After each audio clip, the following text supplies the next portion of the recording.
DR কঙ্গোর বিপক্ষে গুরুত্বপূর্ণ ম্যাচে দীর্ঘ সময় ধরে চাপে থাকা ইংল্যান্ডকে শেষ পর্যন্ত উদ্ধার করেছেন অধিনায়ক হ্যারি কেইন। তার জোড়া গোলে জয় তুলে নিয়ে শেষ 16 নিশ্চিত করেছে ইংল্যান্ড।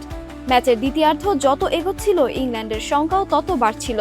70 মিনিট পেরিয়ে গেলেও কাঙ্ক্ষিত গোল না আসায় অনেক সমর্থকের মনে ফিরে আসছিল ইউরো 2016-তে আইসল্যান্ডের বিপক্ষে হতাশাজনক বিদায়ের স্মৃতি।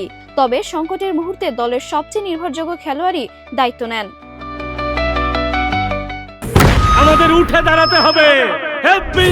স্পিড সকল অন্যায়ের বিরুদ্ধে রুখে দাঁড়ানোর এনার্জি পার্টনার। ম্যাচের 75 মিনিটে অ্যান্থনি গর্ডনের নিখুঁত ক্রসে শক্তিশালী হেডে সমতাসূচক গোল করেন কেইন।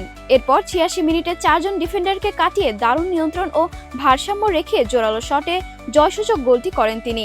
এই দুই গোলে 3-2 ব্যবধানে জয় পায় ইংল্যান্ড। ফলে শেষ 16-এ ওঠার স্বপ্ন ভেঙে যায় ডিআর কঙ্গোর।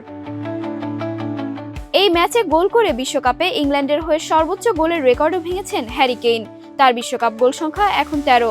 নেতৃত্ব, দৃঢ়তা ও চাপ সামলানোর ক্ষমতায় আবারও প্রমাণ করলেন ইংল্যান্ডের ভরসার নামেই তিনি।